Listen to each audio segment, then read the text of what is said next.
Adjust. Going to transition here now again to the high Middle Ages. Real quick, this transition point, right? What is the transition point? So the early Middle Ages is known as the Dark Ages, right? Okay, that was with the fall of Rome, and they get feudalism, the feudal pyramid to try to bring things back together, some sort of protection for the people. And then we transition to the high Middle Ages. Why?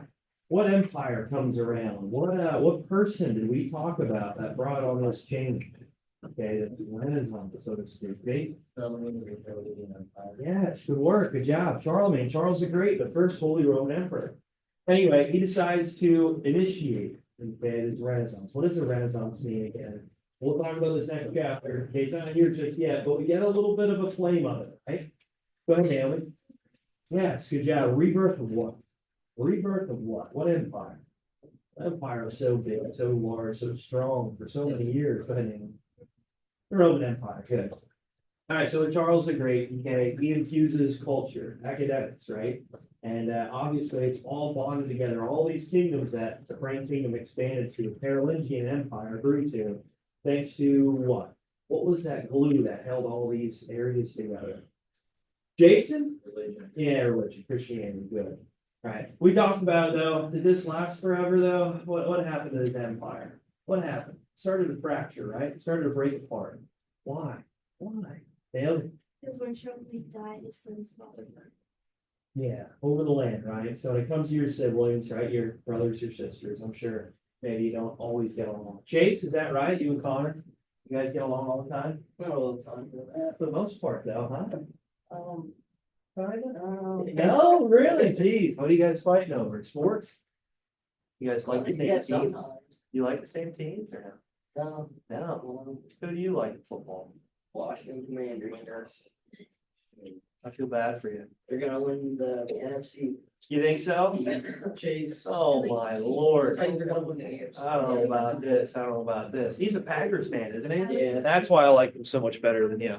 Just joking, just joking. All right. Anyway, guys, hey, as this empire, as the Carolingian Empire starts to fracture, well, we all know that these Vikings start to pick back up, but the means of academics starts to spread. People become a little bit more literate than what they were in the early Middle Ages, and advancements start to show.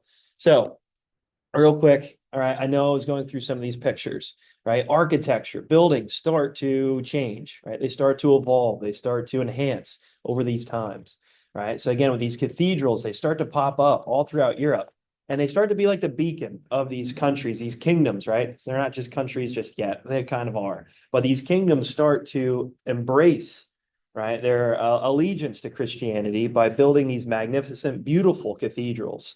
Okay, and we'll talk about the forms of architecture here soon.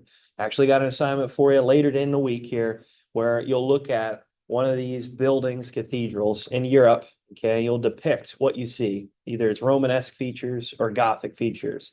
And then I'd like you to find something around, right, your hometown, okay, if you don't live close to any of these churches, let's say, or these buildings here that might embrace these features. You can just find something online, but I'll talk about that later in the week. But again, you can see the beauty, right? You can see the magnificence of these buildings and these forms of architecture. And again, would we have it without Charlemagne? Would we have it without this Carolingian Renaissance? No, we won't. All right. Anyway, look at that beautiful inside. Oh my gosh, look at the ceilings. Unbelievable. Unbelievable. Anyway, so you can even see it with scripture. Okay, so here's one of the pages from Beowulf. Kind of looks boring, looks a little sloppy. And then you get towards the Middle Ages, and all of a sudden the fonts look a little different, right? You start to see gold embroidered within pages, within books, right?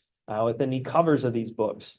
And then you start to see some images, right? Some pictures depicting Christian themes, right? Even just a letter like this, it's like, wow, look how beautiful that is. It's a lot better to read something like that, let's face it.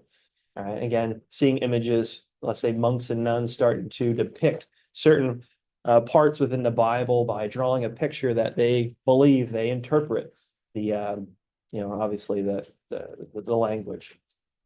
All right, so again, you can see the beauty of it. All right, so when it comes to Romanticism, we'll talk about this Romanticism here soon and how, again, this architecture is so detailed, right? The sculptures, the embracement of not only just Christianity, but academics, right? And how life starts to change during the High Middle Ages. Well, it needs to start somewhere, though, right? It needs to start somewhere. And it has to start with agriculture. Okay. So I know one of your terms the other day was the moldboard plow, right? Okay. We'll talk about this horse collar 3-field system. One of the biggest obstacles, right, after we get the protection figured out from these Viking raiders, these barbarians, is that you need a food supply, right? You need a food supply. One of the problems in the Dark Ages, the early Middle Ages, is that, well, agriculture was not the greatest, okay? Food was slim pickings. And if that's a problem, if that's the case, well, you're going to have a lower population, right? If you have a lower population, do you have a strong army then? No, you don't, right? So this is only going to worry many of these manors, these villages for protection. But as they start to figure this out, right, as they start to adapt their agricultural techniques and strategies here, this food production starts to enhance. The supply starts to enlarge. That means the population is going to boom. And once that population booms, these manors start to look a little different. They start to look a lot like cities, okay? I know these early cities are a lot different than what you're thinking with skyscrapers. We don't get there yet. But with these larger cities being created, that means you have better protection, right? That means you have more people to fight off, let's say, these Vikings, these barbarians. So protection is okay. Also, with a larger food supply, that means people's immune systems are going to be better. Okay, they can fight off disease, they can fight off sickness. Right? Yeah, I know we didn't talk about the plague just yet. We will here soon, but in any case, you can see how when you have more food, people's health just starts to increase. Right? The deaths from illness, from sickness, right, starts to dissipate a bit. Right? I won't say totally, but a little bit. Anyway, when it comes to the plow, I know it sounds basic, right? I know it sounds just, obviously, no crap, right? But when it comes to the plow and it comes to field rotation, this is only going to enhance the means of producing food. So when it comes to the Middle Ages, a lot of people look at it and say the Dark Ages, they're just lacking something, right? This was a thing in the past here, so to speak. Right? They're way back in the Stone Age. Well, they weren't. Okay, there was a lot of advancements that we see that even the Roman Empire didn't even have. Right? Again, when we talked about the fall of Rome, one of the biggest impacts was environmental. One of the biggest impacts is that, well, they just weren't growing enough food. Right now, during the Middle Ages, they start to solve these issues. Thanks to, again, that Renaissance that Charlemagne brought in. Obviously, it didn't last forever, but when it comes to the academics, when it comes to educating this society, well, you can grow, you can evolve, you can adjust. And again, food is where this kind of starts. So once you get protection solved, well, you're good, right? You can move on to something else. Once you get food, right? Obviously, you can move on to something else. Okay, these are the first means of survival. And from here, this is going to be the foundation, the building blocks of what yet is to come. So yeah, that Renaissance was there with Charlemagne, but again, it kind of broke apart. They can't advance anymore. They got to find a means of creating a stronger food supply. So what happens with the Vikings? Like I mentioned, as population booms, the Viking raids start to dissipate. Right? Even a lot of these Vikings start to just join into many of these manors, many of these villages. They say, you know what, they have it pretty good. Let's face it, right? These towns, they have a lot of resources. They're trading with a lot of these markets within Asia, right in the Middle East. They maybe want a little bit of that. And maybe we don't have to live in these barbaric ways anymore, where we just go in and plunder these villages or manors. Maybe we just interweave within them. And we'll talk about the Normans here soon. Okay, we'll talk about William the Conqueror more tomorrow, and how a lot of these Viking tribes start to adjust, how they start to assimilate with many of these villages all throughout Europe. And the languages that we know when it comes to Italian, when it comes to French, English, right, Spanish, and a lot of that changes because you got it, the Vikings make their way and literally just mix within the populations that are already there within Europe. So we'll talk about them here soon. And again, a lot of the Vikings start to give up their their pagan religions and start to accept Christianity as their main religion. Again, that bonding point. All right, so with the High Middle Ages, okay, you probably wrote this already down when it comes to the span of years here. We're looking right at the end of Charlemagne, right? The empire here that he built, the Carolingian Empire, and moving up, let's say midway closer towards the Renaissance itself, right? So when we talk about the Renaissance, we'll mention about this rebirth that actually occurs in Europe, starting around 1500, okay? So yeah, we got the High Middle Ages. All right, so one thing here that happens in the High Middle Ages, which a lot of people look at and say, this was a huge setback. This killed millions and millions of people. For what?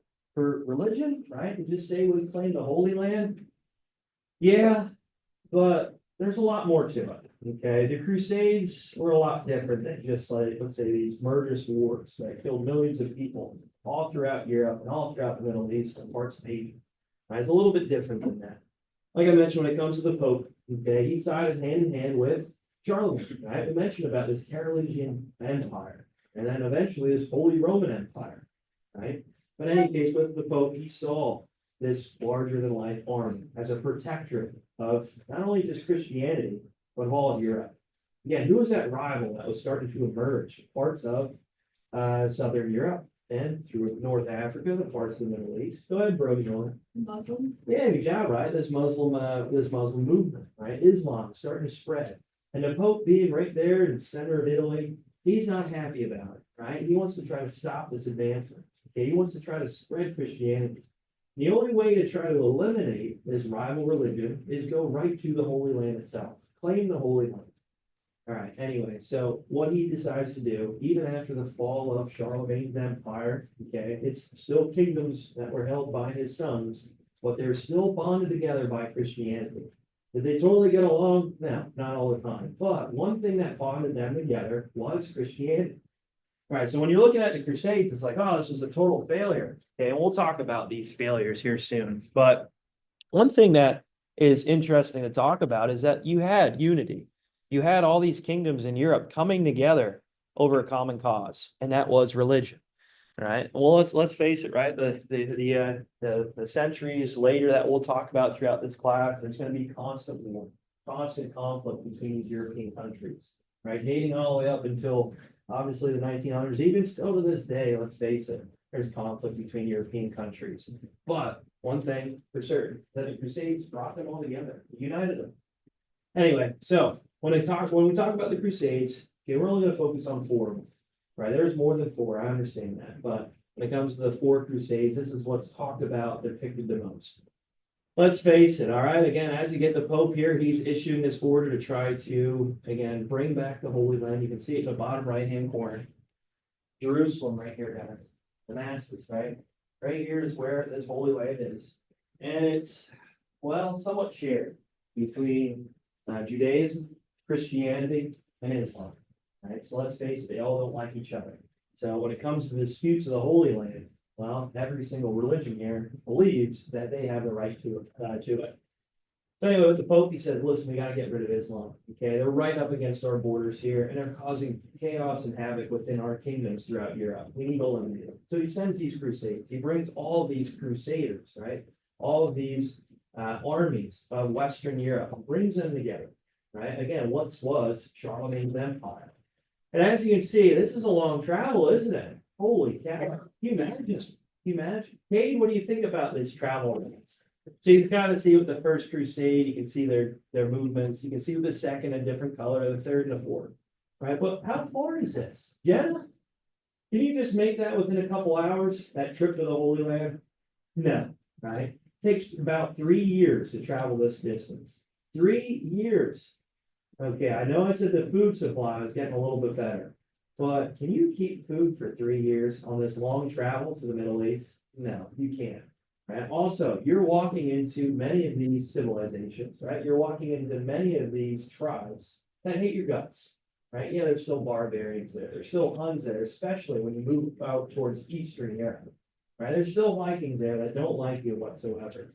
So just getting there, right? Just getting to the Holy Land itself is trouble. Now let's face it, these Crusaders, what were they wearing? What do you think they were wearing? Armor? Yeah. Okay, once you get towards the Middle East, those temperatures are pretty darn hot, aren't they? So a lot of them died of starvation. A lot of them died just of heat exhaustion. A lot of them died just with malnutrition as they make their way to the Holy Land. Now let's face it, they're going to just try to find some sort of food they can eat. Now they're going to drink whatever water they can get their hands on. So a lot of them died of dysentery, right? You guys know what that means? It's like disease, sickness, extreme diarrhea to a point where you just lose every means of nutrition in your body, and then you die. Oh, Jesus, terrible. So just making it to the Holy Land itself was difficult, as you can see. Right. One thing to note too is that they decide, well, why walk it? Right. Let's just try to sail it. Yeah, let's just sail. Right, all down here through the Atlantic Ocean, down the Mediterranean to the Holy Land. Is that easier said than done? Yeah, right. Do you think they had the means of navigation back then when it comes to the open water? No, they didn't, right? So a lot of these crusaders just died out in the Mediterranean, died on their way, just getting there when it comes to just sailing.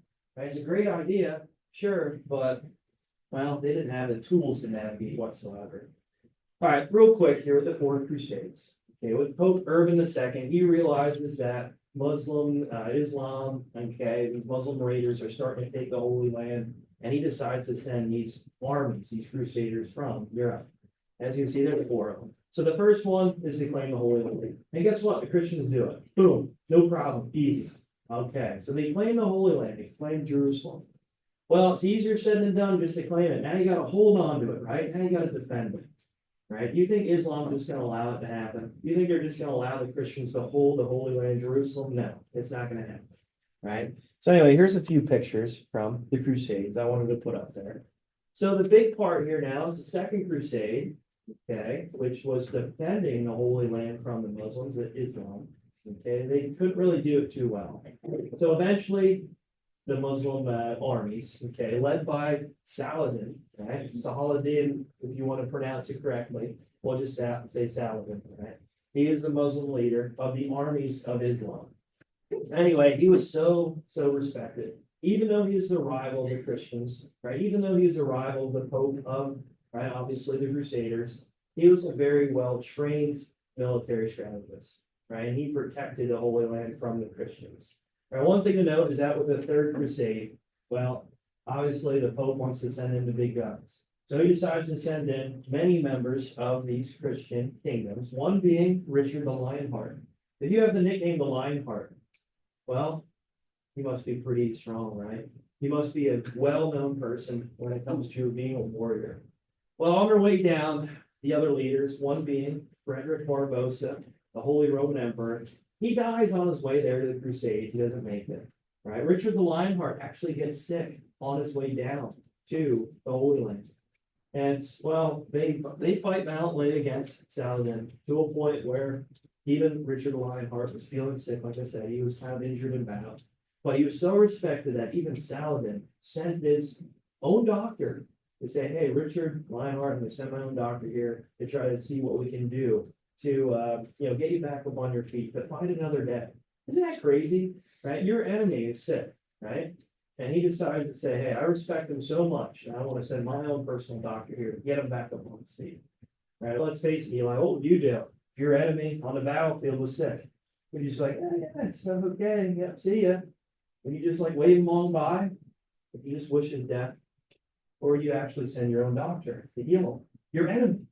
What would you do?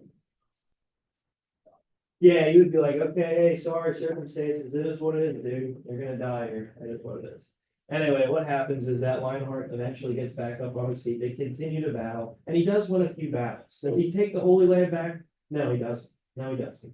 But it comes to an agreement with the Third Crusade that they say, you know what? Let's just agree on terms. Okay, let's agree on terms. Part of the Holy City, okay, Jerusalem here, will be held by Islam, right? But they will allow Christians to come in.